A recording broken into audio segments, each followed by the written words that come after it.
lo han resuelto con facilidad, han comprendido, no hay ninguna duda ni nada que complementar, ¿no? Bueno, está bien entonces. Pasemos entonces inmediatamente a conocer al maestro Edmundo de los Ríos. Hemos organizado durante el proceso del CEPRUNSA la literatura por el espacio. Vamos a conocer en un primer momento a dos escritores de la literatura regional, como es Melgar, en lo que es el género lírico, y al maestro Edmundo de los Ríos en lo narrativo. A partir de la próxima semana nos toca literatura peruana, luego vamos a tener uno de la literatura hispanoamericana y al final de la literatura universal. Es la manera como se ha organizado. ¿Listo, hijos? Muy bien, entonces con ello empecemos con Edmundo. Edmundo de los Ríos es uno de los escritores arequipeños muy poco estudiado. Los críticos no le han dado mayor espacio de estudio a la obra, sobre todo a Los Juegos Verdaderos, que es una de sus únicas novelas editadas, publicadas. La obra del maestro es sumamente importante, dado que nos lleva en el contenido de su relato las épocas de los años 60. La temática política se encuentra en su obra, dado que nos habla de los movimientos guerrilleros o de la guerrilla de esos tiempos. En la imagen que ustedes observan, ven allí las manifestaciones que suele ver, sobre todo el descontento frente a las injusticias sociales, frente al desdén de los gobiernos por parte de los estudiantes universitarios que en algún momento cobran protagonismo en este tipo de protestas. Ellos van a ser, de alguna manera, los protagonistas también de esta novela. Bien, entonces por ello hemos puesto al inicio ello. Bien, hijos, pasemos entonces a conocer al maestro. La biografía de Edmundo de los Ríos es muy escueta. El maestro no ha dejado una historia biográfica de su vida, ha sido muy reservado. El 2018 se cumplía 50 años de publicación de su novela Los Juegos Verdaderos.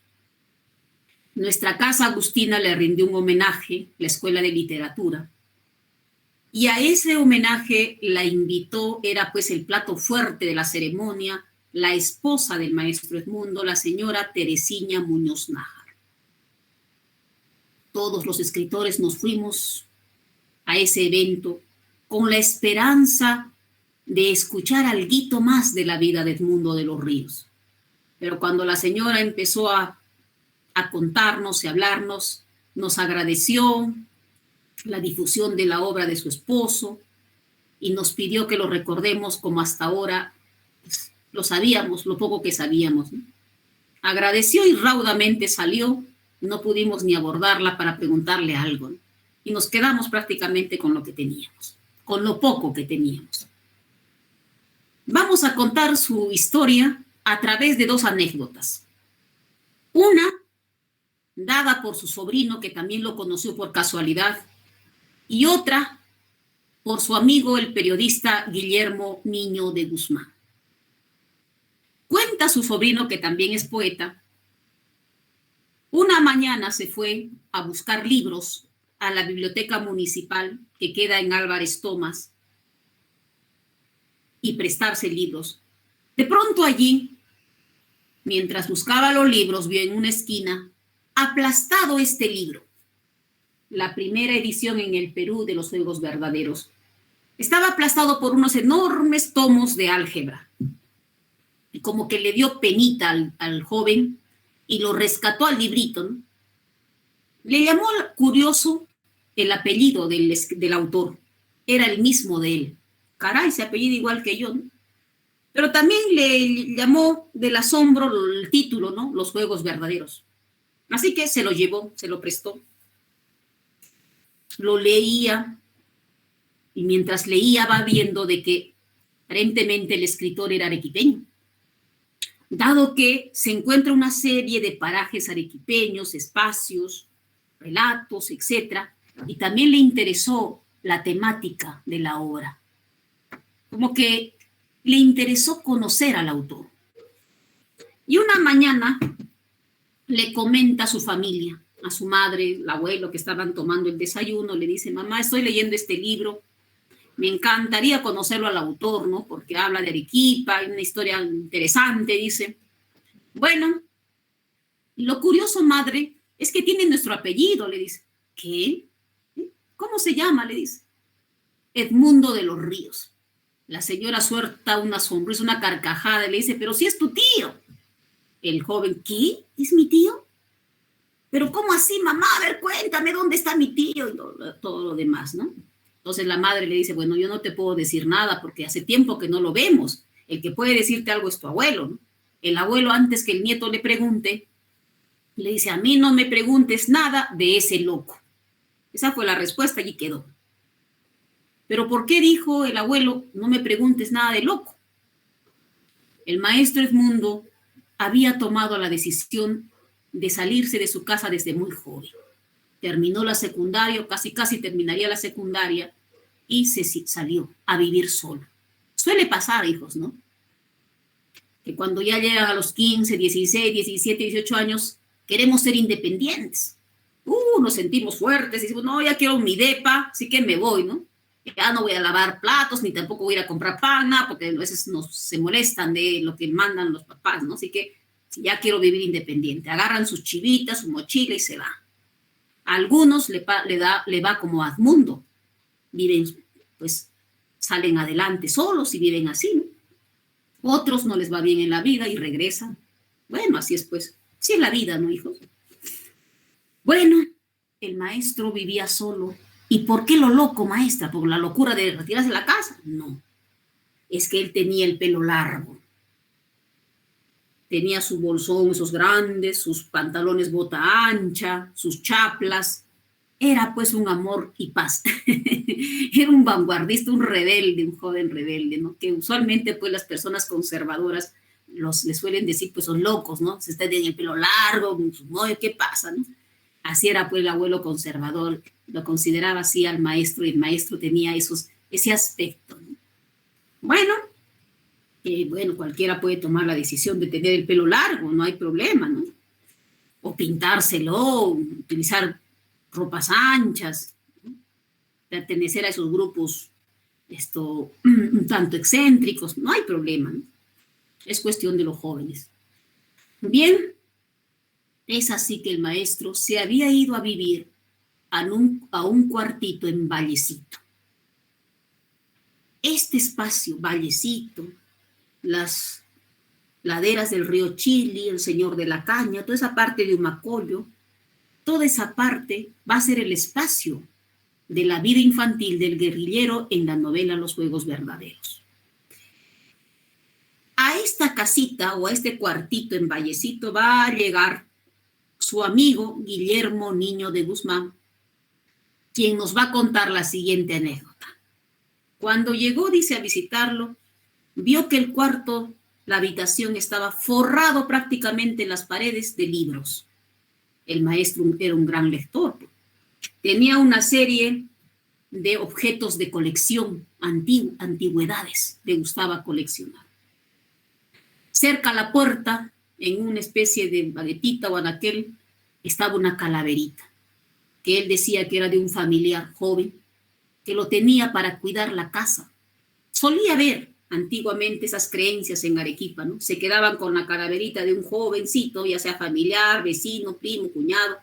Lo colocaban porque dice que cuidaba la casa, los ladrones, silbaba. No sé si será cierto o no, pero esas eran las creencias que se practicaban. Ahora, no sé si en estos tiempos seguirán teniendo ello.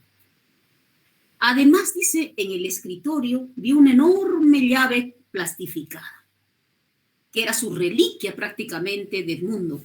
Le cuenta la anécdota cómo pudo conseguir a la que él lo llamaba la llave de la catedral. Cuenta que una mañana estaba, dice, yéndose a tomar desayuno muy temprano, cuando de pronto sintió como que la catedral lo llamaba. Caminó, estaba toda vacía la plaza de armas, y de pronto se vio frente al portón de la catedral. Miró la cerradura y estaba la llave. Miró para todos los lados, no había monaguillos, no habían curas, se lo sacó y se lo llevó. Pues, se fue riéndose a ver que iba a ser el señor cura para entrar a la catedral. Bueno, esa es la anécdota, no sé si será cierto, falso, no lo sé, pero esa es la anécdota que le contó a Guillermo Niño de Usna. Algunos dirán, maestra, y entonces, ¿cómo se mantenía si se fue tan jovencito? ¿De qué trabajaba Edmundo? Como periodista. Desde los 13 años escribía ya sea para el Correo, ya sea para el Pueblo, ya sea para el Diario Noticias, etc. La prensa de Lima, etc. Esa era su medio de manutención.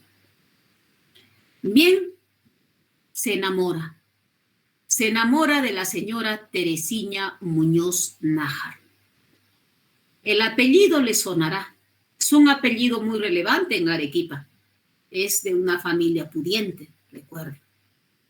Así es que la familia Muñoz Nájar no estaba de acuerdo con la relación que había emprendido Teresina con el loco, con el joven de cabello largo y chaplas.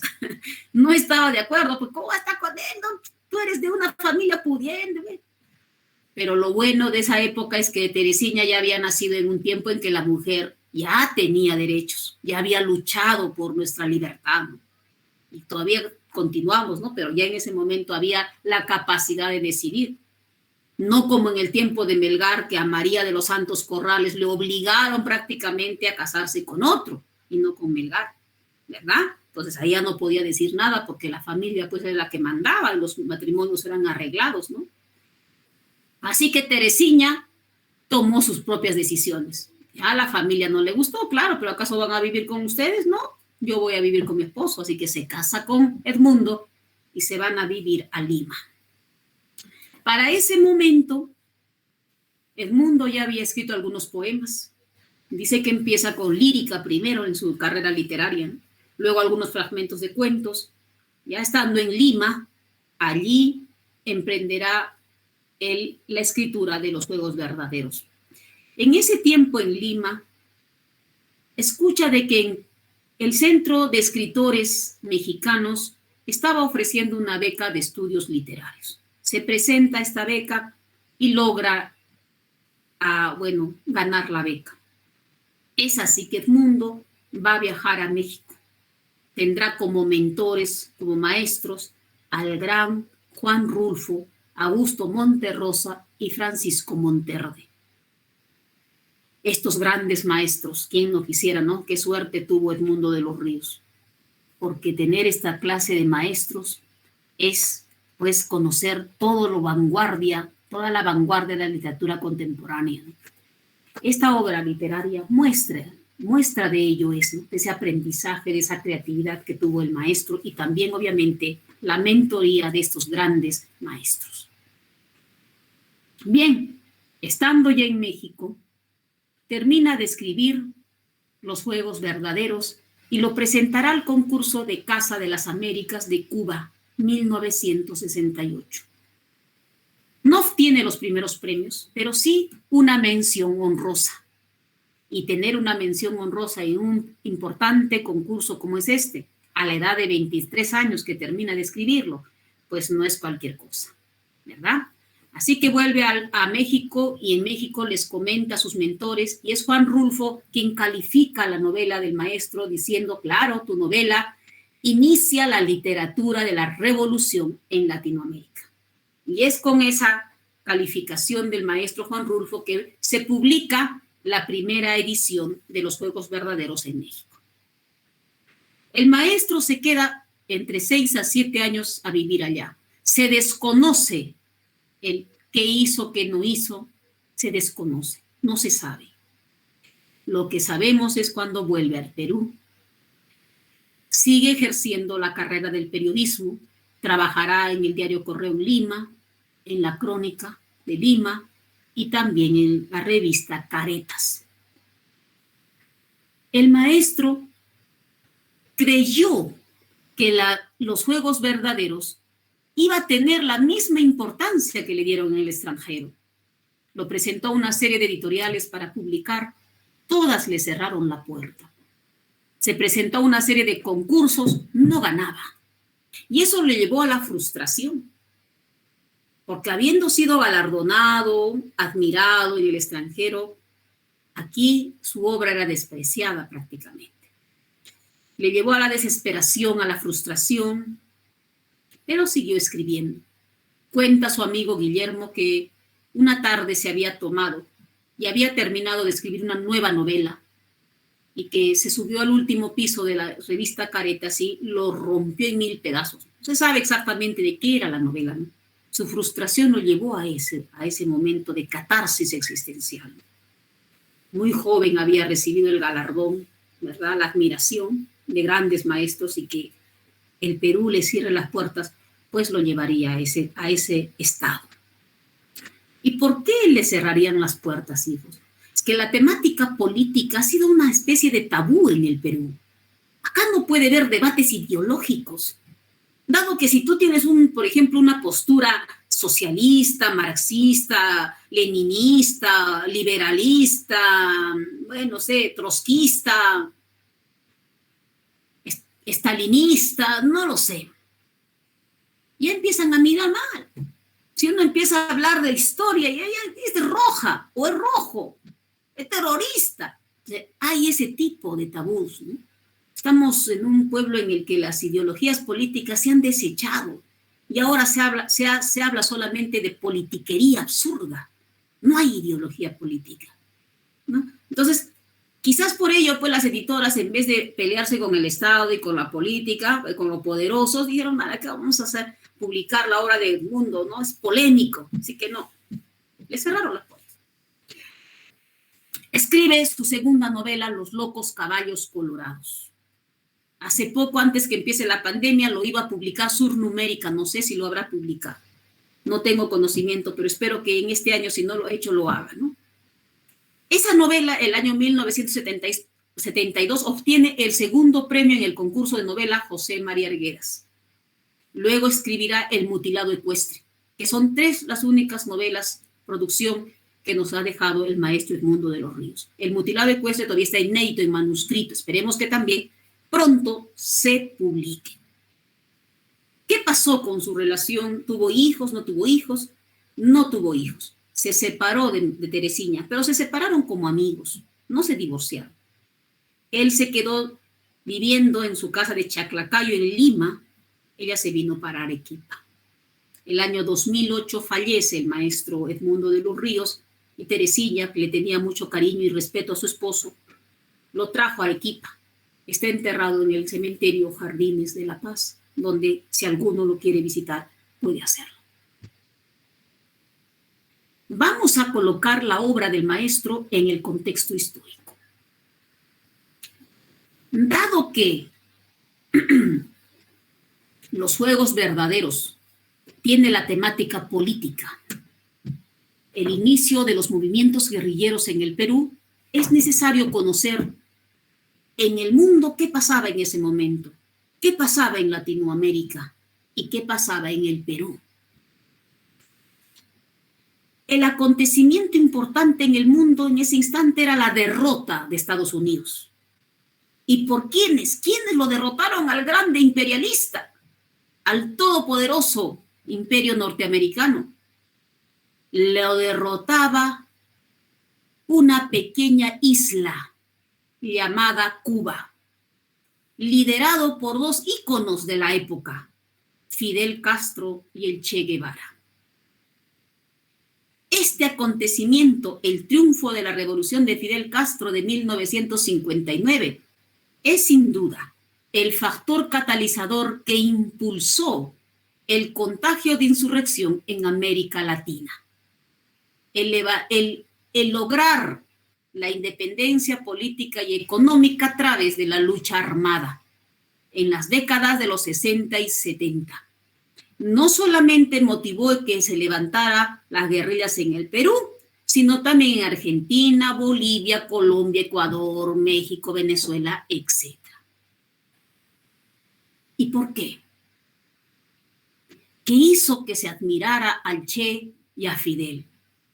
Es que una pequeña islita había derrotado al grande imperio poderoso, aquel que para ese momento había colonizado política y económicamente a Latinoamérica. ¿Cómo así, maestra? Los gobiernos latinoamericanos obedecían a las políticas neoliberalistas y capitalistas de los norteamericanos. Implementaron aquí en nuestros pueblos y que hasta ahora, por ejemplo, hoy día estamos con esa política económica neoliberalista, jovencitos, ¿verdad?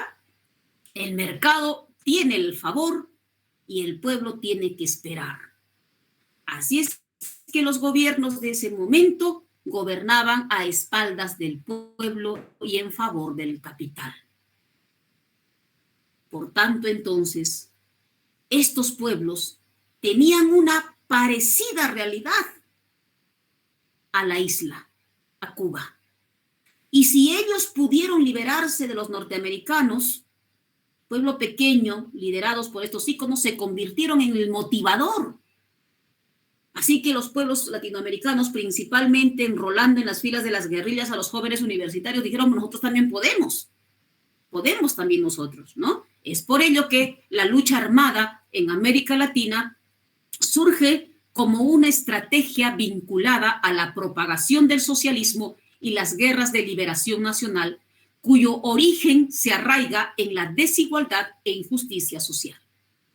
En la formación económico, social y política que reproduce condiciones de subordinación heredado de regímenes coloniales, formación instrumentada por estados afines a los designios de Estados Unidos y sus socios capitalistas en todo el mundo.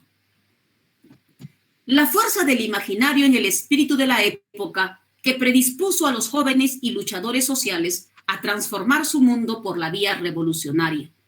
La democracia, lo político electoral, la participación y las relaciones sociales, nacionalismo radical, antiimperialista y al izquierdismo. Muy bien. Eso es en el marco mundial y en el marco latinoamericano. ¿Qué pasó en el Perú en esos momentos? ¿Qué sucedió? Antes de hablar de los años 60 y el inicio de movimientos guerrilleros en el Perú, quiero aclarar lo siguiente. La novela Los Juegos Verdaderos nos habla de la vida del guerrillero y el momento en el que él toma la decisión, y este guerrillero nos cuenta su vida en 3 etapas de su existencia. Por tanto, está directamente relacionado con los años 60 y 70 en el que se inician las guerrillas en el Perú.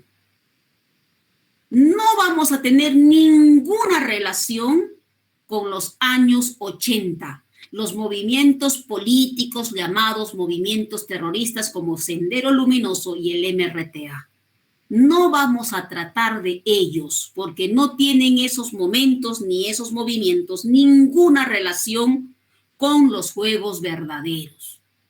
Ya que quede desde este momento bien claro, jovencitos. Esos tiempos, momentos lo tratarán en historia, en economía, no lo sé. Voy a hablar yo de la época de los 60, 70, 50 en relación con la obra. ¿Mis hijitos? Muy bien. Pasemos entonces. En el Perú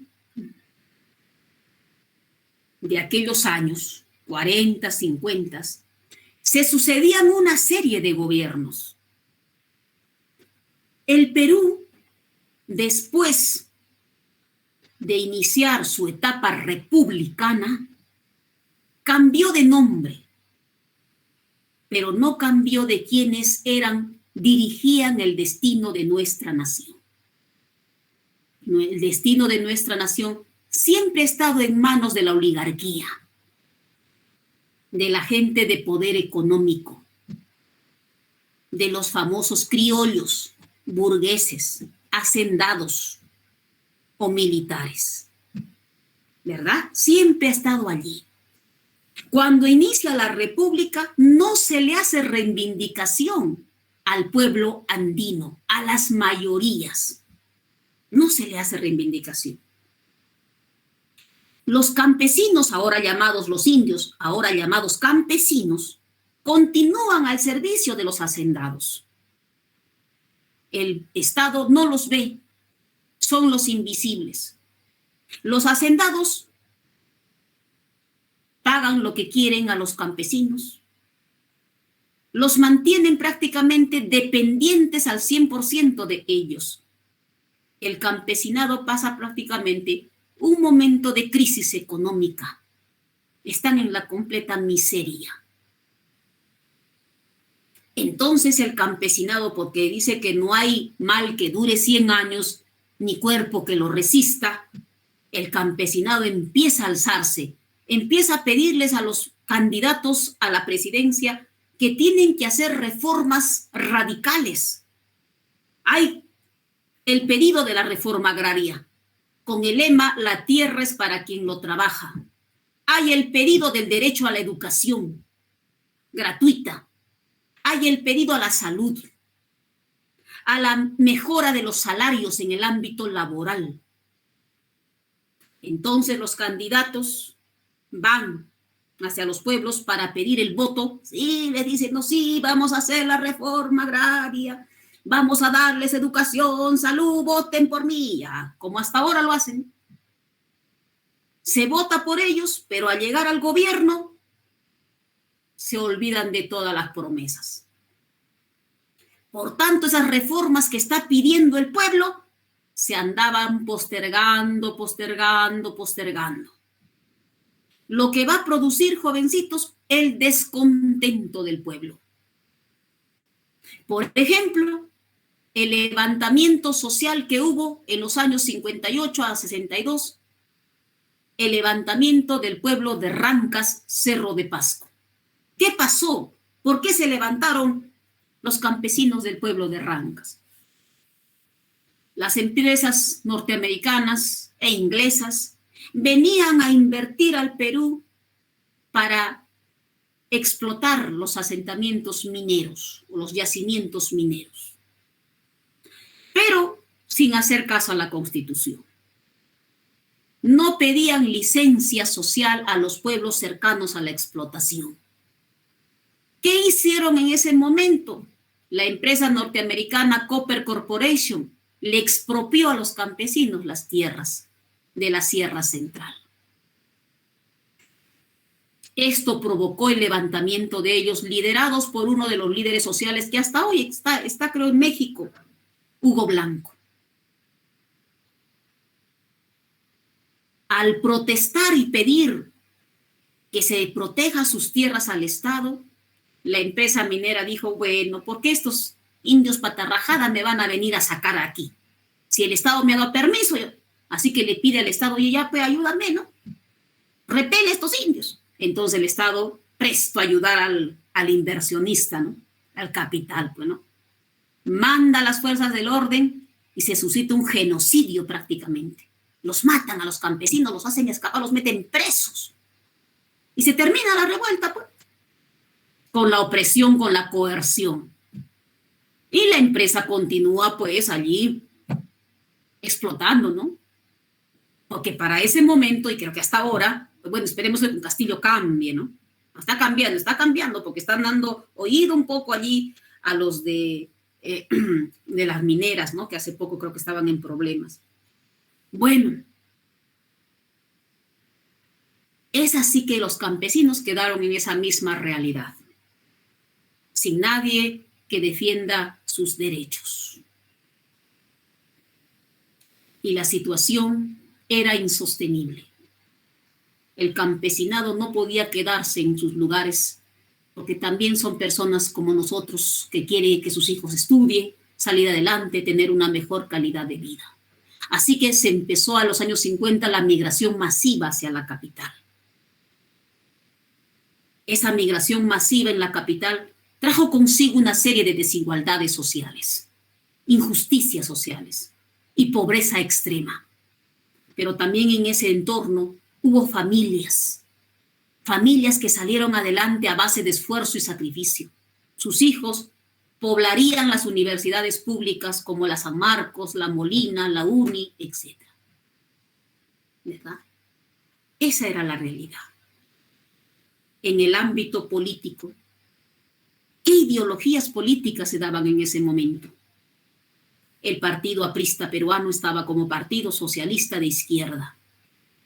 Estaba el Partido Comunista, marxista, algunos movimientos de liberación nacional con el movimiento pensamiento trotskista, estalinista, etc. Aya de la Torre, líder del APRA, siempre quiso ostentar la presidencia. Se presentaba y luchaba, pero nunca lo eligieron Aya de la Torre. No tuvo la suerte, bueno, el apoyo del pueblo para llevarlo a la presidencia. Hasta fue expatriado, ¿no? Y desde su exilio apoya a la derecha. No respeta, no es fiel a sus principios que él mismo planteó en el partido aprista, ¿no? Porque la ideología aprista, la doctrina aprista lo escribe Aya de la Torre. Ni siquiera él, porque lo ha escrito, es leal a sus principios ideológicos. Apoya a la derecha para que llegue al gobierno. Esto no lo van a aceptar pues sus militantes que son fieles a sus principios ideológicos. Así que renuncian al APRA, al partido aprista. A ellos se les llamó los disidentes del APRA, quienes el año 1962, liderado por Luis de la Puente Uceda, conformarán el movimiento de izquierda revolucionaria llamada MIR, el primer grupo guerrillero que en 1965 iniciará una lucha armada. Muchos de los integrantes de estos grupos guerrilleros, porque no fue el único, ¿verdad? También estuvo el grupo guerrillero de los grupos guerrilleros de liberación nacional, donde lo lideró el ex canciller de la República, Héctor Béjar, de Castillo. Recuerden, hace poco nomás, cuando entró Castillo, lo nombró como ministro del Exterior a Héctor Béjar. Él fue guerrillero, líder del movimiento guerrillero de liberación nacional. Y al otro lado era Luis de la Puente Uceda, ¿verdad? La mayoría que conformó estos grupos de guerrillas fueron jóvenes estudiantes universitarios. Tenían plena conciencia de la realidad, jovencitos. El objetivo era, pues, lograr un gobierno independiente, un gobierno que gobierne para el pueblo, dado las injusticias que se daban, y la política de gobierno neoliberalista que no favorece a las mayorías. Muy bien, como estos movimientos guerrilleros eran movimientos clandestinos, no podían, pues, enfrentarse al Estado en la ciudad. Eran fácilmente apresados por las fuerzas del orden. Así es que lograron hacer sus campamentos clandestinos en la selva del Cusco, principalmente en la Convención. Allí hicieron sus campamentos clandestinos. Y desde allí se alzaron en armas frente al Estado. ¿Quién gobernaba al Perú en ese momento? 1965. Fernando Belaúnde Terry. Él envía a las fuerzas del orden a repeler a estos guerrilleros. Pregunto a ustedes, ¿quiénes son las fuerzas del orden? Mientras tomo mi agüita. Las Fuerzas Armadas. Tú mismo lo has dicho, las Fuerzas Armadas. Por tanto, no serían las fuerzas del orden. ¿Quiénes son las fuerzas del orden, jovencitos? ¿Quiénes ponen orden interno en el Perú? ¿La policía? La policía. La policía. ¿Listo? Los ejércitos, como es la FAB, la Marina, el Ejército, son fuerzas armadas. Ellos lo que cuidan es la soberanía del país. Que otro no venga a invadirnos. Ellos cuidan la soberanía del país. La policía es el que cuida el orden interno. Por eso que atrapa a los pillos, porque hay un desorden, pues, ¿no? Está en peligro nuestra seguridad interna, ¿verdad? Ellos son. Bien, como hay este levantamiento interno de una guerrilla, un movimiento guerrillero que se va en contra del gobierno, Entonces las fuerzas del orden son los que llamados a repeler a estos guerrilleros. Es así que los policías van a ir a la selva. Se va a suscitar enfrentamiento entre la guerrilla y ellos. De este lado de los jóvenes van a morir. Algunos van a desaparecer. Cuentan los relatos de los presos que los enterraban vivos prácticamente en fosas comunes a los jóvenes universitarios. Los acribillaban. Familias de los jóvenes lloraban. Las madrecitas decían, bueno, mi hijo ha tomado una decisión equivocada, ha ido a la guerrilla, pero por favor no me lo mate. Júzguenlos, no me lo desaparezcan. Tráiganlos aquí al frontón, a la cárcel, encarcélenlos para yo poder visitarlos a mis hijitos, pero no me los mate. Sufrían. Por el otro lado de nuestros hermanos policías también había sufrimiento porque moría uno, morían 10, morían 15, 20 policías. También tenían madres, también tenían hijos, también tenían familia que lloraban por sus hijos. La situación se hizo insostenible en ese momento. Nuestros hermanos estaban enfrentándose en una guerra interna. Ya no podíamos seguir así. Así que el pueblo peruano le pide a Fernando Belaúnde Terry que eso tiene que concluir, tiene que terminar, no puede haber semejantes muertes. Al no poder las fuerzas del orden repeler a los guerrilleros, declara estado de emergencia Fernando Belaúnde Terry, 1968, si es que más no me equivoco. Llama a las Fuerzas Armadas. Cuando es estado de emergencia, las Fuerzas Armadas entran a tarear. ¿Quién lideraba en ese momento las Fuerzas Armadas? El general Juan Velasco Alvarado. Así es que ellos elaboran una estrategia militar para desaparecer a los guerrilleros. Es así que van y los matan, ¿no? Algunos, vuelvo a repetir, desaparecen y los que encuentran vivos los traen a la cárcel del frontón. Y desde allí es donde conocemos esas anécdotas de ese momento. Bien, desaparecen los guerrilleros de esa etapa. Se acaba la etapa de la guerrilla en el Perú. ¿Qué hace Juan Velasco Alvarado al respecto? Él dice, estos jóvenes no están del todo mal. Es necesario en el Perú reformas radicales. Es necesario devolver la dignidad al pueblo peruano.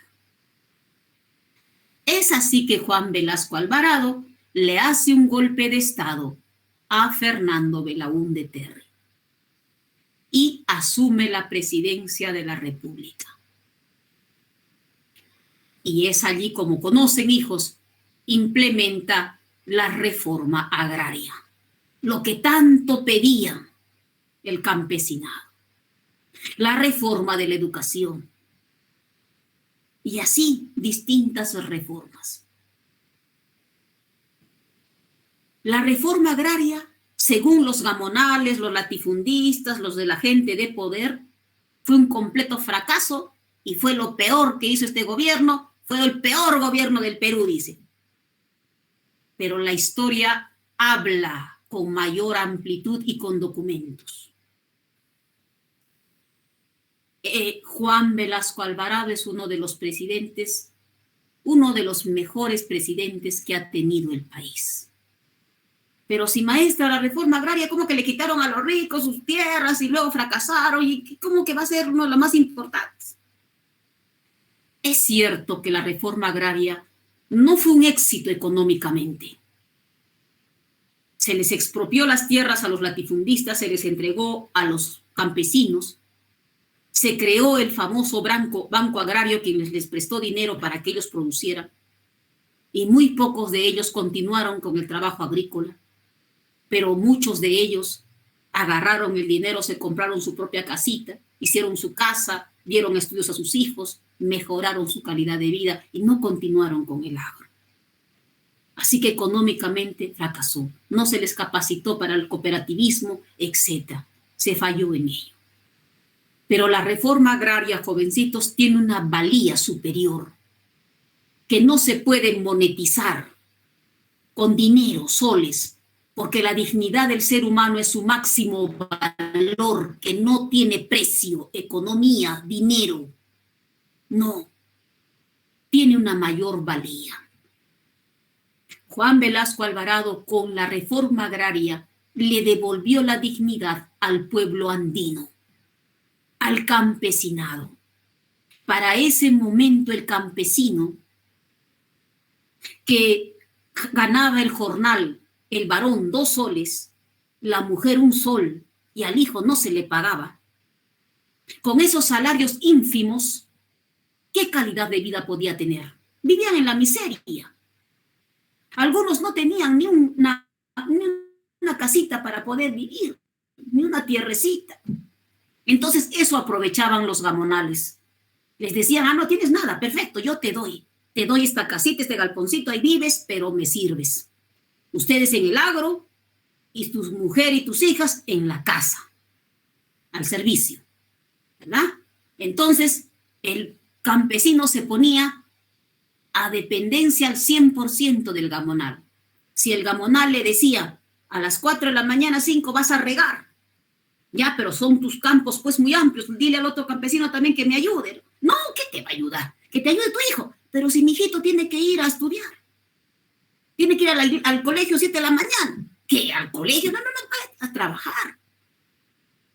Tanto así que los campesinos pensaban de que sus hijos no habían nacido para estudiar, sino para chambear. Es así que los empleaban en las casas. Ahí está Arguedas, cuando hablemos de Guamampoma, cuando hablemos de Arguedas, cuando hablemos de González Prada, vamos a ahondar un poquito más en esto, hijos. Entonces estaban a la dependencia de los gamonales.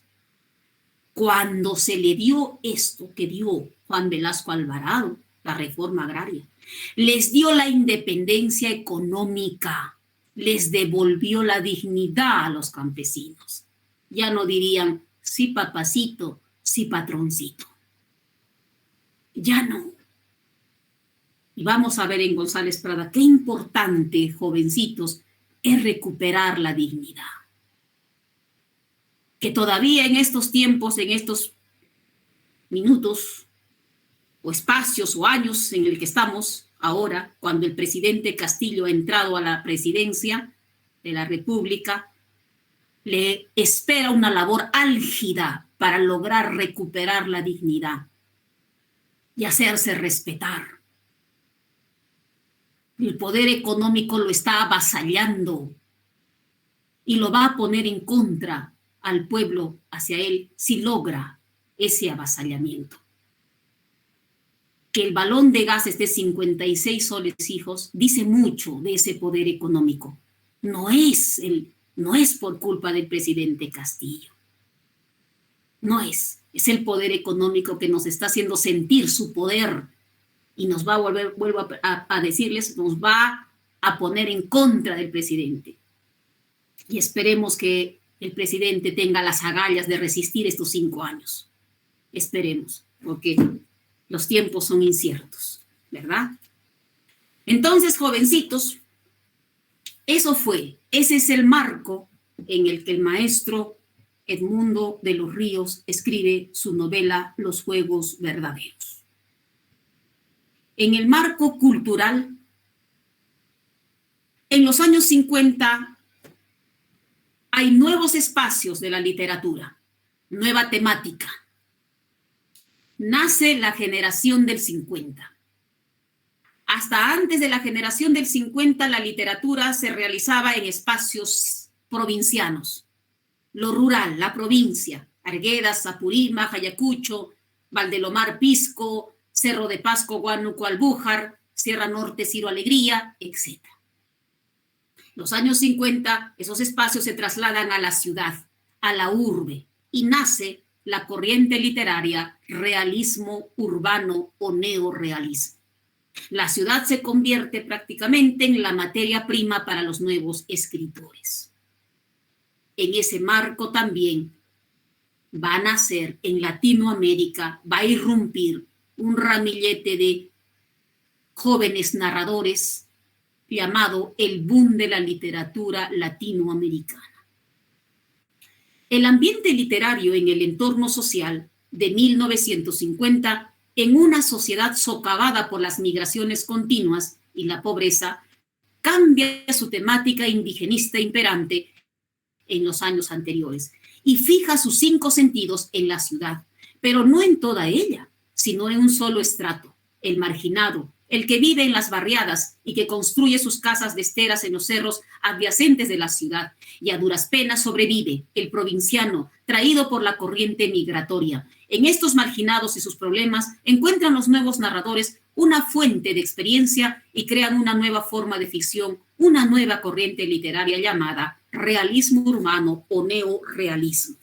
Muy bien. Pero también en ese marco, como dijimos, el boom de la literatura latinoamericana influye en la novela de Edmundo de los Ríos, sí. El boom trajo consigo principalmente la innovación de técnicas, de nuevas técnicas narrativas. ¿Cuáles, maestra? Los múltiples narradores, el fluir de la conciencia, los vasos comunicantes, el monólogo interior, el juego del tiempo, etc. El maestro Edmundo de los Ríos en los juegos verdaderos, en lo referente al realismo urbano, sí se va a dar en la ciudad. Ciudad de Arequipa, ciudad de Lima, ¿verdad? México, etc. ¿Va a utilizar técnicas del boom? Sí. Múltiples narradores, va a jugar con el tiempo, va a haber monólogos interiores, va a haber fluir de la conciencia, va a haber alteraciones sintácticas, etc. Por tanto, entonces, la novela de Edmundo de los Ríos tiene relación con estos dos movimientos culturales de la época.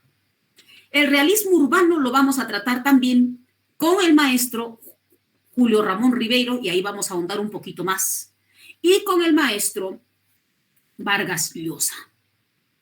Bien. Pasemos al análisis de la novela. Lo ubicamos en su género, como está escrito en prosa, género narrativo. Su género o especie es una novela. Los Juegos Verdaderos, su primera edición fue el año 1968 bajo el sello editorial Impresiones Diógenes, que apareció por primera vez en 2 formatos en México. En nuestro país no se realizó ninguna edición hasta la hecha en Arequipa por Publiunza el año 1986, iniciando la serie Biblioteca de Autores Arequipeños, dirigida por Hugo Yuen Cárdenas, que es esta, con el marco, ¿verdad? Con el marco de La mano ensangrentada del guerrillero. Publiunza publica esta obra, pero para repartirlo internamente en la Casa Agustina. Hubiese sido importante que este sea repartido de manera masiva, de tal manera que se ayudaba en la difusión de la obra importante del maestro Edmundo. Una 4ª edición ha salido el año 2017 a través de Cascahuesos Editores en su sello Surnumérica, en el que ustedes pueden ver, por ejemplo, en la imagen, la nueva portada de la novela, que es Las ratitas bailando, ¿no? Esa es la última edición de su novela. Bien, pasemos al análisis de la forma. En el análisis de la forma hablamos acerca del lenguaje. Lenguaje formal, utiliza un lenguaje formal. Pero dentro de la obra también hay una serie de conversaciones entre los amigos de la infancia, entre el guerrillero y sus compañeros de celda, etc., ¿no? Entonces allí utiliza un lenguaje coloquial, propio de la conversación, un lenguaje familiar. Pero también vamos a encontrar en lo referente al lenguaje rasgos vanguardistas, ¿no? Alteraciones sintácticas, por ejemplo, innovaciones en algún momento. Por ejemplo, en el último capítulo de la novela, vamos a ver los últimos minutos de vida del guerrillero y también cuando el camión de guerrilleros se aleja, van entonando sus canciones y el guerrillero va escuchando a la lejanía y repite como es que escucha eso poco, las últimas sílabas de las palabras, lo ha reproducido así el maestro. Entonces, algunos de ustedes que han leído, supongo, el tomo, han leído ese fragmento y habrán dicho, lo han escrito mal, lo han copiado mal, de repente, no está. No, así está en la obra y lo voy a leer. ¿Listo, hijos?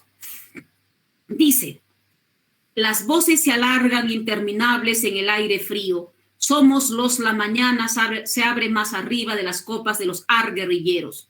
Somos los guerrilleros que vamos a luchar bolés donde no existe horizonte. Unas pocas nubes, muy somos los guerrilleros. Pedro, Pablo, Jorge, Alberto, nos pesadas se movilizan.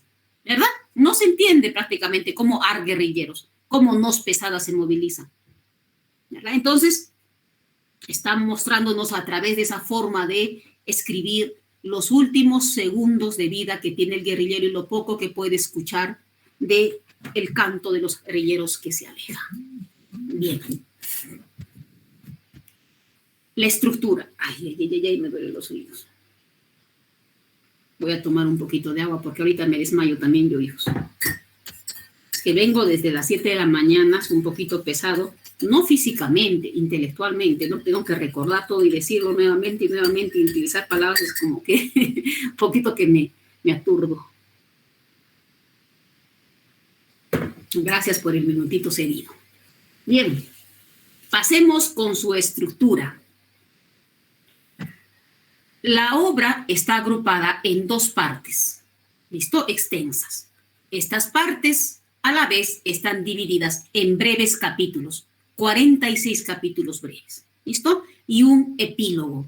Por tanto, si está repartido en capítulos, hijos, esto quiere decir que es una estructura segmentada, ¿ya? Les estoy enfatizando esto porque más adelante yo les pregunto, ¿sí? Porque ya deben saber, ¿no? Estos primeros 6 escritores va a ser para enseñarles. Luego voy a analizar con ustedes. ¿Ah? Muy bien. El estilo se caracteriza por una prosa innovadora, con una sintaxis sui generis, propio de la originalidad del escritor, que parecía insatisfecha con las limitaciones del simple castellano porque le resulta difícil reproducir lo que quiere expresar con el uso arbitrario del lenguaje, ¿verdad? Por eso han visto cómo él sale e innova. Muy bien, el relato por ello sorprende por su concepción y por el bagaje técnico narrativo que desarrolla el escritor para contarnos su historia. Por ejemplo, el juego del tiempo, los múltiples narradores, alteraciones sintácticas, etc. En lo referente a figuras literarias, podemos resaltar 3. No quiero decir con esto que son las únicas, ¿verdad? Pero sí podemos resaltar 3 por lo crucial en la obra. 1, el uso de elementos simbólicos como la rata. La rata es nombrada desde el primer capítulo. Por tanto, allí también, en un instante, lo asocia con un personaje que trabaja en el ámbito público, luego va a trabajar en el ámbito privado, en el que le dicen que es un ladrón. Entonces, también el símbolo de la rata estaría asociada a la corrupción y al sistema político en la novela. Bien, el nombre del grupo de amigos, halcones negros, también tiene un significado metafórico. Este está asociado con la lucha por la justicia, dado que usualmente un héroe lucha y defiende a los más desvalidos. ¿De dónde sacan los halcones negros para el nombre del grupo en la infancia del guerrillero? En ese momento de los años 60, 70, 80, todavía los he leído yo, venían las revistas de los ingleses, de los norteamericanos, estas historietas. Los halcones negros, el super ratón, Calimán, Linterna Verde, Águila Solitaria, una maravilla las lecturas de esos tiempos, una maravilla. Bueno, estos superhéroes pues luchaban como ahora ustedes conocen a los héroes de Marvel, siempre luchan por la justicia, por el bien, bueno, enfrentándose con los antihéroes, ¿verdad? Entonces, ese símbolo del nombre de los chicos va a connotar toda la obra, porque el guerrillero aparentemente se enrola por las injusticias que ve. Y él quiere luchar por esas injusticias, a favor de los desvalidos, porque él es un joven universitario con un futuro prometedor. No tendría por qué luchar, ¿verdad? Porque no es pobre, no es marginado, no. Él puede futuro. Sin embargo, él asume un compromiso social. ¿Listo? Muy bien. Pasemos ahora al título, que figura literaria se encuentra en el título de la obra, que tiene un significado crucial dentro de la novela. Los juegos verdaderos. Juegos verdaderos. Es una frase completa, pero que ambas palabras tienen significados contrarios, ¿verdad?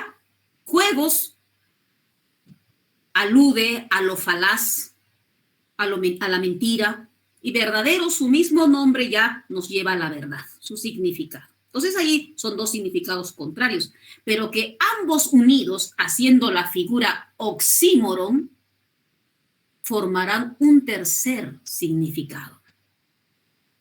Para decirlo simple, diremos pues que esos juegos se convertirán en verdaderos. ¿Listo? Dado que entonces en la obra va a tener una connotación profunda, dado que nos va a presentar las contrariedades de la vida y el despertar de la conciencia moral. Bien, hijos, haciendo el argumento, voy a hacer el ejemplo de esto. ¿Ya? La temática. La novela de Edmundo de los Ríos fue pionera al abordar el tema de la guerrilla, que en los convulsos años 60 afiebraba las mentes de los jóvenes que, alentados por la utopía de izquierda y el ejemplo de la Revolución cubana, pretendían luchar por la liberación de sus pueblos. Lo sorprendente era que, no obstante su escasa experiencia, de los Ríos se les había arreglado para escribir una novela conmovedora, diestramente construida. El relato se desarrollaba en 3 planos temporales distintos y empleaba novedosos recursos técnicos y con una solvencia en el manejo de la prosa que resultaba inusitada para un narrador de su edad. Recuerden que el maestro termina de escribir a los 23 años su novela. Caray. Pasemos ahora al plano del fondo o contenido. Bien, en este momento vamos a hacer el argumento, no sin antes identificar rápidamente el tema. Ya hemos dicho, el tema de la novela es la violencia política, la guerrilla, contada desde la historia de vida del guerrillero. Ese guerrillero nos va a decir el por qué se enrola la guerrilla y luego nos va a contar su etapa infantil, la adolescencia y el momento de la adultez en el que toma esa decisión. Narrador. El narrador es múltiple. Aquí quiero decirles algo, hijos. Si es que en el fragmento, en el examen, puede venir la pregunta de Edmundo de los Ríos, les ponen un fragmento y les piden encontrar al narrador, tienen que hacerlo de ese fragmento. ¿Por qué? Porque en la novela, jovencitos, hay distintos fragmentos donde la posición del narrador difiere. En un primer momento está en primera persona, en otro momento es en segunda persona, en otro momento en tercera persona, un omnisciente, etc. Entonces, si es que le viene un fragmento y les pide el narrador de ese fragmento tiene que salir la respuesta. ¿Listo? Pero si les dicen quién es el narrador de la novela Los Juegos Verdaderos en su conjunto, o sea, de la novela, van a colocar la respuesta es el narrador protagonista, o sea, el guerrillero. Porque esta posición en primera persona del guerrillero prevalece en la novela. ¿Listo, hijos? ¿Se me entiende, verdad? Yo no creo que no, sí se me entiende. Entonces, el guerrillero, que nos va a contar pues su historia desde esa inmunda cárcel clandestina en la selva peruana, ¿verdad? Desde allí, desde su reclutamiento nos va a contar. Muy bien. Personajes. El guerrillero es el protagonista. No tiene nombre. Y cuando los escritores no colocan nombre a su personaje, es porque hay una intención. Y la intención es que este personaje represente a todos los guerrilleros, a todos los jóvenes guerrilleros. ¿Listo? ¿Y cómo le decimos guerrillero, profesora? ¿Por qué lo identificamos así si le podemos decir narrador? Recuerden que con Marcha Patriótica también lo identificamos de esa manera, el yo poético, por lo que hacía en el poema, ¿verdad? El yo poético hablaba en primera persona y decía que él se había enrolado en el ejército e ir en búsqueda de la ansiada independencia. Por tanto, había asumido un compromiso con su patria, entonces era un patriota. En este caso del guerrillero es lo mismo. Lo conocemos porque se enrola a la guerrilla y desde ahí nos cuenta su historia, por tanto es el guerrillero. ¿Listo? Muy bien. Entonces nos ponemos ese nombre por lo que hacen la historia. Bien, los halcones negros. Es el nombre del grupo de amigos de la infancia del guerrillero. Él también era un halcón. Voy a nombrar algunos nombres más importantes. Carlos, Quique, Hernán, Gonzalo y Diana. Diana es la amiga de los halcones negros, la única mujer apegada a ellos, relacionada a los halcones, dado que en su casa quedaba la casita en el árbol, que era la guarida de los halcones negros. ¿Listo? Muy bien. Luego tenemos a Mica, la joven meretriz. Mica es una joven prostituta que llega al barrio para brindar sus favores sexuales, obviamente, ¿verdad? Luego, el tuerto Zorco. ¿Quién es el tuerto Zorco? Es un señor cuidante que vive en las riberas del río Chili, cuidando las chacras de allí, ¿no? Tiene trigales, maizales, etc. Y que no tiene muy buena relación con los jóvenes halcones, dado que estos jóvenes, incentivados por Carlos, quien venía de Puno, les dijo que con trigo se hacía chicle. Así que ellos iban a robarle el trigo al tuerto y este pues los paraba botando, ¿no? Y les decía, mocosos, come trigo. Así es que esto había hecho, estas molestias y robos que le hacían al tuerto, los había hecho enemistar. Muy bien. Luego, Manuel. Manuel es amigo del guerrillero. ¿Quién es Manuel? Manuel es un estudiante de la Universidad Agraria La Molina, donde lo conoce al guerrillero, que también es estudiante de la Universidad Agraria La Molina. Y ahí se conoce y con él se enrolarán a la guerrilla. Rosana es la novia del guerrillero de adulto, porque de jovencito, de niño, estaban como que eran enamoraditos infantiles con Diana. Madre, la madre del guerrillero, porque el padre va a morir. Consuelo, la esposa de Gilberto. ¿Quién es Gilberto? Es el negro, un estibador quien llega a la celda del guerrillero, que a continuación les voy a contar, y que vendría a ser compañero de celda del guerrillero en un primer momento, y luego va a haber otro compañero, Humberto Marín, que es un joven guerrillero. El negro Gilberto no es guerrillero. El espacio, ¿dónde se va a suscitar la novela? La infancia del guerrillero es en Arequipa, principalmente en Vallecito. ¿Listo? Allí va a ser el espacio del guerrillero, en la infancia. Luego va a viajar a Lima, la adolescencia y parte de su juventud, está en la Universidad Agraria La Molina, y luego va a viajar a México, de México a Cuba para ser entrenado, y de allí va a venir a la selva del Perú, principalmente la convención, y nos va a contar su historia desde la cárcel clandestina, que no sabemos exactamente dónde se encuentra, desde esa cárcel nos cuenta. ¿Listo? Muy bien. El tiempo narrativo es un tiempo narrativo. Juega con el tiempo, ¿no?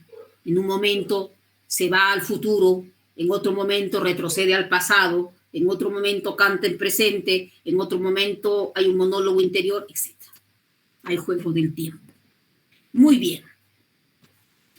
Pasemos al argumento.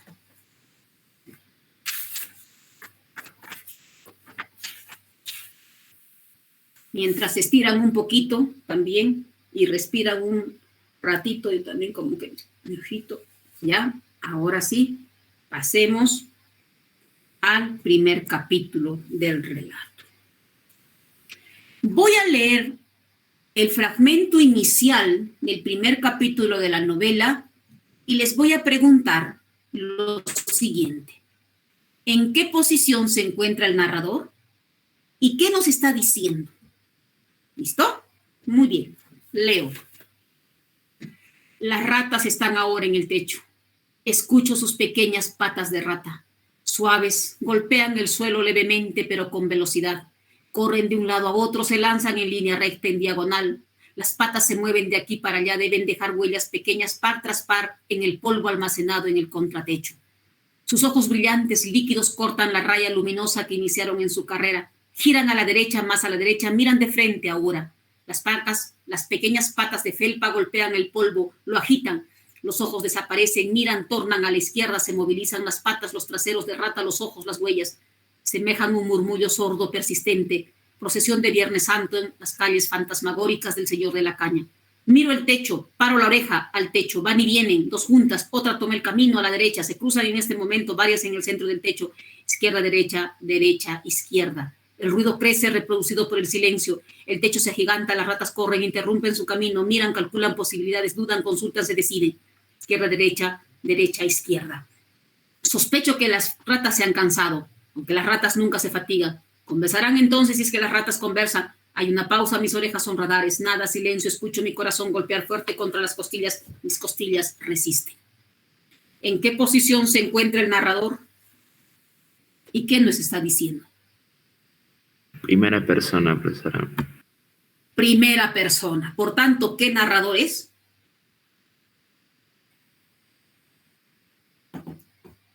Si está en la posición de primera persona, ¿qué narrador sería?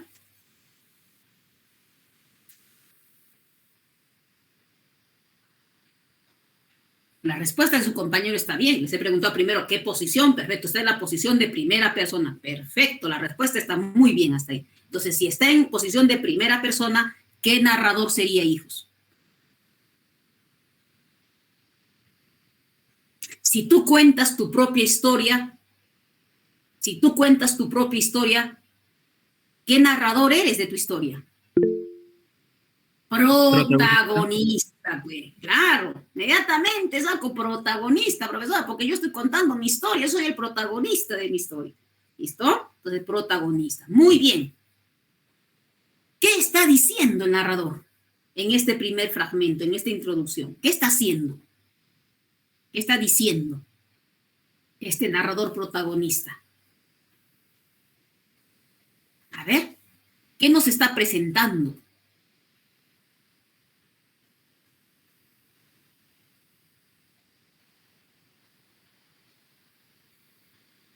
Sebastián Rodrigo dice, describiendo lo que escucha. Ahí está Sebastián, muy bien. Describiendo lo que escucha. ¿Y qué está escuchando? Según su descripción. ¿Qué está escuchando?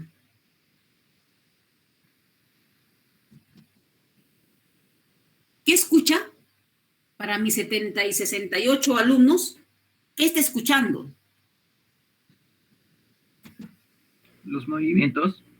¿Los movimientos de quién? De una rata. ¿De una solita? No, de varias. De varias, ¿no? Ya, está escuchando el movimiento. ¿Dónde están esas ratas moviéndose? ¿Dónde? ¿En el aire? ¿En su cabeza? ¿En su pensamiento? ¿Dónde? En el techo. En el techo. Quiere decir, si hay varias ratas en el techo, nos está presentando el lugar donde se encuentra el narrador. ¿Cómo está ese lugar? Mediante esta descripción, ¿cómo estará ese lugar? Sebastián dice oscuro. Bueno, puede ser. ¿Pero qué más? Si está infestado de ratas en el techo que corren para acá, se golpean, se tropiezan y ahí están, ¿cómo estará ese lugar si está infestado de ratas? Sucio, nauseabundo. ¿Y por qué podemos inferir ello? ¿Por qué podemos inferir que está sucio, nauseabundo, putrefacto? ¿Por qué? Porque hay ratas. Porque las ratas viven en ese tipo de ambiente, principalmente en el Perú, ¿no? Estamos hablando de nuestra realidad, porque en otros lugares no, son considerados deidades, por ejemplo en la India. Les dan su lechecita, su comidita, las ratas son bien respetadas ahí, es otro nivel. En el caso de nosotros, sí, ¿verdad? Las ratitas están en los lugares nauseabundos, el basural, buscando todo lo podrido. Para ellos es rico lo podrido para las ratas, ¿verdad? Están en los desagües, etc. Entonces, al describirnos esto, nos está diciendo el lugar donde se encuentra este narrador, que todavía no sé qué es guerrillero, narrador. Lugar nauseabundo, putrefacto, ¿verdad? Infestado de ratas. Porque recuerden, pues, cuando han visto Ratatouille, a pesar de que la ratita se lavaba las manitos, recuerden de la señora que dispara el techo y cae un montón de ratas. ¿Qué les provoca? ¿Qué les provoca eso, hijos? Pudor, odio, repulsión. No, asco. Asco provoca. Eso es el espacio en el que se va a desarrollar la novela. Un espacio donde hay corrupción, donde hay infección moral, donde hay injusticia, donde hay abuso. Un espacio que da asco. Ese es el espacio simbólico que nos presenta el maestro en la novela Los Juegos Verdaderos. ¿Bien? Además, como dijimos anteriormente, el símbolo de la rata nos va a presentar ese espacio simbólico, porque aquí también lo va a mostrar un personaje al inicio cuando dice, y el que está aquí entre ratas, debajo de ratas, escuchando ruidos de ratas, ¿quién sabe si la ve? Domingo Aranda, o más bien, no, ¿por qué Domingo Aranda? El gordo que la noche de la elección del rector, en el patio de la universidad, así como si nada, le quitó la novia. Lo mato, desgraciado, a mí no me hace esto. Y no lo mató, y hasta asistió traje nuevo comprado al matrimonio del gordo, del rector, ¿verdad? Y más adelante dirá, y el matrimonio del gordo, y únicamente dejaron de ser amigos mucho tiempo después, aún mucho tiempo después del sonado robo a la sucursal del Banco Internacional, cuando el gordo se convirtió en rata al recibir sueldo de la ESO International Petroleum Company. Hace una comparación. De allí podemos sacar, por ejemplo, que en la novela, pues, la rata simboliza la putrefacción de la sociedad y el comportamiento humano, ¿verdad? Muy bien. Ahora voy a leerles un fragmento en el que ustedes me van a contestar por qué el guerrillero, por qué este personaje toma la decisión de enrolarse a la guerrilla. ¿Ya? Escuchen bien y me dicen por qué. Esto, digo, no estamos interpretando, hijos, todavía. Estamos respondiendo de lo que estamos escuchando. ¿Sí? Muy bien. La decisión irrevocable. Momento de la escogencia, hombre o no hombre. Estamos interpretando, no criticando. Disculpe, no criticando todavía. Cuando hagamos la crítica es la valoración. ¿Ya? Lo que, por ejemplo, al final del gordo con la rata he hecho yo, esa es una valoración, una crítica. ¿Listo? Ya. Entonces, ahora lo que van a escuchar, me van a decir de lo que escuchan, por qué el personaje se enrola a la guerrilla. ¿Ya? Muy bien. La decisión irrevocable, dice, momento de la escogencia, hombre o no hombre. Fue en ese instante ante la tribuna en el parque universitario, el que quebró tu vida, o mejor, la desenrumbró. Tuviste nueva piel, pero ¿cómo no iba a ser ese instante crucial? Yo escuchaba entre los manifestantes y el otro no sé qué demonios decía desde la tribuna, los universitarios que corrían de un lado a otro. Han matado a 3, han matado a 4. Hay muchos heridos. Y los rochabuses y la caballería, y yo dije, a la mierda con todo esto, me voy de guerrillero. Y ahí está, que me meto hasta el cuello en lo que fue mi obligación. ¿Por qué se va? ¿Por qué toma la decisión de irse de guerrillero? ¿Qué pasa? ¿Qué observa? ¿Qué mira?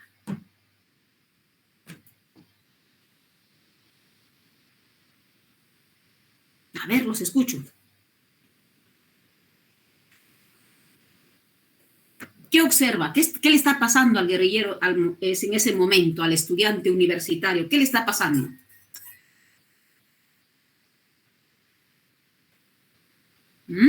¿He leído muy rápido?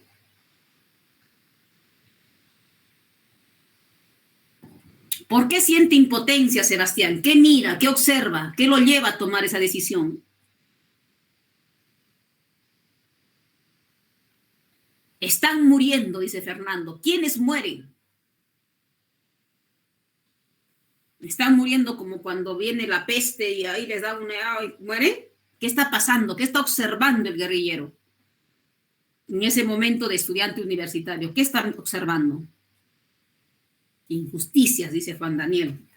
Ya. Voy a volver a leer. El tiempo me gana, pero voy a volver a leer.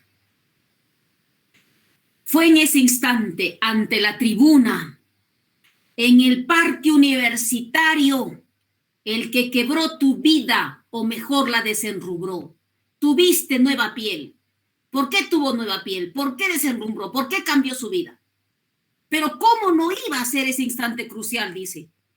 Yo escuchaba entre los manifestantes. Cuando habla de manifestantes, ¿a qué se está refiriendo?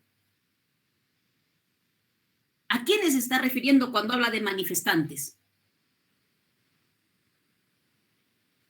¿A quiénes se les llama manifestantes?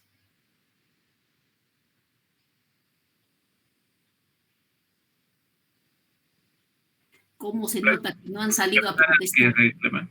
¿A quién, Juancito? Personas que reclaman. Personas que reclaman. A los huelguistas, pues. A los que protestan, a los que reclaman. A la gente insatisfecha, puede ser, Fernando, ¿no? Que salen a protestar, a hacer la huelga, pues por eso dice, entre los manifestantes, en ese instante crucial, yo escuchaba entre los manifestantes y el otro, no sé qué demonios decía, desde la tribuna, y los universitarios que corrían de un lado para otro, han matado a 3, han matado a 4, hay muchos heridos. Y los rochabuses y la caballería, y yo dije, a la mierda, con todo esto me voy de guerrillero. ¿Qué estaban? ¿Quiénes los estaban matando a estos chicos? El Estado. El Estado. Las fuerzas del orden. ¿Quiénes son las fuerzas del orden, hijos lindos? La policía. La policía. No el ejército, porque el ejército, la marina y la FAS son fuerzas armadas. La policía, fuerza del orden que tiene que cuidar el orden interno. Entonces, en ese momento, no solamente estaba haciendo uso del rochabús, de las bombas lacrimógenas, ¿no? Estaba haciendo uso de su arma de reglamento. Estaban coercionando a los jóvenes. Iba muriendo uno, iba muriendo 2. Entonces dijo, no, ya no puedo seguir viendo esto, me voy de guerrillero. En eso que para mí fue una decisión, una obligación, dicen, toma conciencia, su rol frente a la sociedad. Ahora, que haya tomado una decisión equivocada o acertada, ya no es competencia de nosotros, porque el guerrillero asume un rol frente a esas circunstancias que vio, asume un rol. En ese momento, ¿qué pasaba, hijos? Y esto va en relación al título de la obra. Más adelante nos cuenta lo que pasaba antes de ello. Él pasaba en un autobús y vio la manifestación a los huelguistas. Vio a sus compañeros universitarios caer muertos. Y esperaba. Caía uno, esperaba. Caía otro, esperaba. ¿Qué esperaba? Esperaba que se levantaran, como le pasó en la infancia, y retrocede a la etapa infantil. El momento en el que jugaba con sus amigos, los halcones negros. Cuando jugaba con los halcones negros, en un momento eran los héroes y en otro momento eran los delincuentes, el otro grupo. Se enfrentaban entre ellos, los héroes agarraban a los delincuentes. Y en un momento Carlos, que era el héroe, le dispara a Efraín. Efraín cae. Luego cae Enrique. Y terminan luego de jugar a las guerritas. Abrazados, ya terminados, se van. Y Efraín no se levantaba. De pronto le patean. Oye, levántate. No, dice Efraín, no. No, estoy muerto. Se ríen y lo levantan. Y se van. Eso esperaba el guerrillero adulto en ese instante del parque universitario. Esperaba que sus compañeros universitarios se levantaran, que sean juego de mentiritas como era en la infancia. Pero no se levanta. Murió 1, murió 2, murió 3. Los juegos de mentiras de la infancia se habían convertido en los juegos verdaderos. Es así, jovencitos, en el que crecemos. Esas son las contrariedades de la vida, la ironía de la vida. Cuando nosotros somos chicos, pensamos que todo es posible. Por ejemplo, nosotras las mujercitas jugamos con nuestra muñeca de plástico.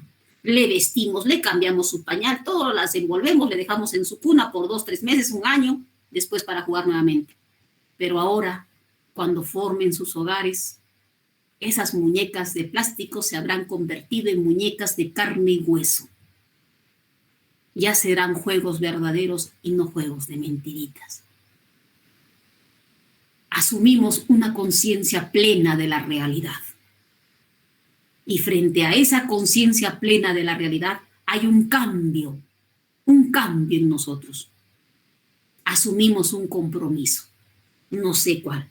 En el caso del personaje de la novela, asume un compromiso social, se va de guerrillero. Equivocado o acertado, él asume ese compromiso, en lo que para él fue su obligación. ¿Listo, hijitos? Muy bien. Es así que en la infancia del guerrillero fue la etapa más feliz de la vida del guerrillero. Compartió todas estas vivencias con los halcones negros, quienes también molestaban al tuerto Sorco. Y allí hay una anécdota graciosa. Cuando llega la Mica, esa prostituta juvenil que brindaba sus favores a todos los hombres adultos, el menor de los halcones era Quique, 9 años. El mayor estaba entre 16 y 17 años. Y eran jóvenes adolescentes, el despertar del amor, el despertar sexual. Querían saber cómo eran los encuentros entre la Mica y el tío Sorco. Querían saber esos encuentros sexuales que tenían. Así que decían ellos, ¿cómo hacemos para amistarnos con el tío Sorco? Así que Quique les dije, ¿saben qué? He averiguado en la televisión que para nuevamente entablar nuestra amistad es necesario mostrarle una banderita blanca. Así es que llevan la banderita blanca, van donde el tuerto los mira, estos mocosos están viniendo a molestar, les empieza a tirar piedras, entonces Quique saca la bandera, muestra la banderita. El tuerto piensa que se están burlando de él, así que lanza una piedra sin querer, accidentalmente, le va a dar a la cabeza de Enrique, de Quique, y muere. Este acontecimiento trágico termina la infancia del guerrillero. Cada uno viaja. Diana con su familia será al norte, él viajará a Lima, cada uno a hacer su vida. En Lima muere su papá, como han escuchado, y segundo, él vive con su mamá. Será universitario de la Universidad Agraria La Molina, donde conocerá a Manuel. Las injusticias sociales y todo lo que pasa serán la motivación para enrolarse a la guerrilla, pero también las injusticias, la impunidad que les pasa a los personajes más queridos por el guerrillero, y uno de esos es Manuel. Manuel lo conoce en la universidad. La historia de Manuel es trágica. Su padre es un sastre. Una gente pudiente le lleva para hacer un traje, pero el señor, por cosas de la vida, malogra la tela carísima de esta familia. Lo enjuician y ya lo van a meter preso. Quique o Manuel no quiere que su padre vaya preso. Es así que arremete contra esa familia. Él era un adolescente y lo llevan preso a Manuel al reformatorio de Maranguita. Y allí le pasa la vejación más terrible que le puede pasar a un ser humano. El director de Maranguita abusa de Manuel. Y ese abuso se queda impune. Y esto lo conoce el guerrillero. Y eso le va a doler cuando Manuel pierda la vida. Porque él también va en búsqueda de esa justicia en ese enrolamiento hacia la guerrilla. Bien, él con Manuel toman la decisión de enrolarse a la guerrilla, pero que su familia no sepa, porque él era un joven universitario, tenía novia, tenía una familia que esperaba ese futuro prometedor. Sin embargo, al tomar esa decisión, mienten. Le dice a su madre que se han ganado una beca en México para estudios. Todos lo felicitan, le desean buenas vibras. La novia Rosana le espera al guerrillero, le dice, te espero, sí, voy a retornar, cuando retorno nos casamos, etc. Es así que se van a ir a México y de México a Cuba. En Cuba van a ser entrenados para la guerrilla y van a retornar al Perú. Viajan al campamento guerrillero que queda en la selva peruana. Se van hasta allí. Cuando están yéndose al campamento, en el camino, el guerrillero le dice pues a Manuel, están frente al río, va a ir a miccionar un rato, cuando de pronto las Fuerzas Armadas lo emboscan. Manuel comienza a correr para escapar hacia el río, pero el ejército ordena el acribillar. Lo acribillan prácticamente en el río y esto observa el guerrillero detrás de los arbustos. No quería quedarse así mirando a su amigo. Él sale a tomar el cuerpo de Manuel. Ya sabe que lo pueden matar en ese instante, ya no le importa su vida. Así que toma en sus brazos el cuerpo de su amigo, de Manuel, y ahí el líder del ejército dice, no, no dispare, a él lo vamos a llevar de muestra, dicen, y le obligan a soltar el cuerpo de Manuel. Es así que en ese momento es donde recuerda todo este abuso que sufrió Manuel en el reformatorio de Maranguita. Suelta el cuerpo de Manuel, obviamente que la sangre tiñe el río y lo llevan a la cárcel. Una cárcel clandestina, 4x4. Esa cárcel va a ser prácticamente todo para el guerrillero. Va a ser su baño, va a ser su cocina, su sala, su dormitorio, su patio, todo. Y es allí donde va a llegar como acompañante el negro Gilberto, ¿verdad? El negro Gilberto es un estibador. Él no es guerrillero, pero su esposa Consuelo, una mañana, se viste bonito, se pone un vestido de rosas y se va al mercado, a la parada donde él también trabajaba. Le dice, vuelvo, voy a comprar verduras. Él esperó, mañana, tarde. Nunca volvió. Consuelo se fue, lo abandonó con sus 3 hijitos. El negro entró en una profunda depresión. Se iba a trabajar, a seguir cargando sus sacos y sus cajones, cuando de pronto ve un letrero allí en la parada que decía, se necesita estibadores en las haciendas de frutales en el Cusco, se paga bien. Entonces dijo, ¿para qué me quedo acá sufriendo por mis hijos? Mejor voy a trabajar allá, me pagan más, les mando a mis hijitos. Así que les dejó con su madre de la chica, a los niños, y él se fue a trabajar. Yéndose ya a la hacienda de frutal, es donde el ejército lo va a emboscar. Y él no va a decir que no es guerrillero, no le va a mostrar su contrato para las haciendas, no. Se va a dejar llevar. Quería morirse pues, por toda esa experiencia que había vivido el negro. Y es así como va a parar en la cárcel del guerrillero y va a ser su compañero.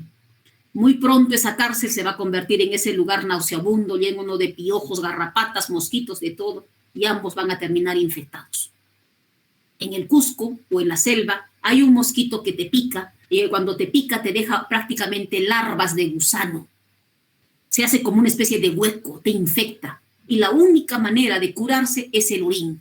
Así es que en un momento el guerrillero le orinaba al negro y en otro momento el negro al guerrillero. Esa era la manera, pues, totalmente, prácticamente denigrante, ¿no? Había una especie de abuso, ¿no?, a la integridad de los prisioneros. El plato de comida que les daban en la mañana era un agua turbia, no sé de qué era, con un engrudo de harina, que llamaban pan. Al mediodía les daban un almuerzo de vísceras de animal, ¿qué sería? Y poco a poco, como les digo, va infectándose. Y muere en un primer momento el negro. Y luego ya prácticamente va a ir también agonizando el guerrillero. Es así que al final del relato va a llegar un nuevo guerrillero, un joven, Humberto Marín, quien lo va a alentar al guerrillero para que, denme un minutito más y termino, hijitos, ¿ya? Termino. Esto lo va a alentar para irse pues al frontón, ¿no? Le va a decir que ya va a venir el camión para llevarnos al frontón, ya no, resiste, amigo, resiste, le dicen, ¿no? Allá nos vendrán a visitar nuestras amigas, nuestra familia, nuestra madrecita. Y en ese momento ya el guerrillero está pensando en el futuro. Se mira en un periódico y el desprecio de todos sus amigos, ¿no?, que ya no les importa la vida de él. Bien, al final es lo siguiente, ¿no?, que voy a leer rápidamente. Ya llega el camión, pero ya en los últimos momentos del guerrillero, cuando dice: una voz ha gritado desde el marco de la puerta. La celda se ilumina un instante. Salga, maricones. El camión espera. Grita nuevamente el soldado en la puerta. Se impacienta. Porta una metralleta bajo el brazo. El camión, el camión. El guerrillero mueve los labios sin decir palabras. Lanza un estertor. Sus músculos se contraen y queda inmóvil. Humberto lo sacude, impotente ante el final. Grita: no te mueras, no te mueras. El soldado avanza y de una patada derriba a Humberto. El guerrillero, muerto como una enorme piedra, cae de los brazos de Humberto al catre. La cabeza ladeada parece un esqueleto de cera. Afuera, vocifera el soldado. Humberto se incorpora, mira por última vez el cadáver de su amigo, camina lentamente hacia la puerta, sale el soldado y la puerta se cierra con un golpe seco metálico. Hijos de P, ¿qué se han creído? ¿Que van de paseo? ¡Rápido al camión! Un malparido está muerto en la celda 25, mi sargento. Mejor, habrá más espacio en el camión. ¡Al camión! Y el camión parte.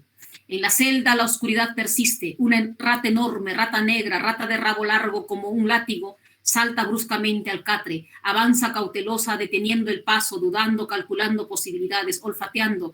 Avanza, sus ojitos son puntas de puñales, acecha, se detiene junto a la cabeza ladeada del cadáver, mira el techo, agita sus orejitas y clava sus filudos dientes en los labios del guerrillero muerto. La sangre tiñe de rojo el hocico de la rata negra. Es así el final de la novela, que conlleva un elemento simbólico importante. La rata se convierte en el sistema opresor, pero que al final, pues, acaba con los sueños de estos, con los ideales de estos guerrilleros, ¿no? ¿Por qué? Porque al morderle los labios, le está cerrando la libertad de expresión, ¿verdad? Y se tiñe precisamente con esa sangre de la opresión. Muy bien, hijitos. Ya hemos terminado y la próxima semana nos toca Felipe Guamán Poma de Ayala con su libro La Nueva Crónica y Buen Gobierno. Gracias. Cualquier cosa, preguntas, la próxima semana. La diapositiva se encuentra en el Classroom.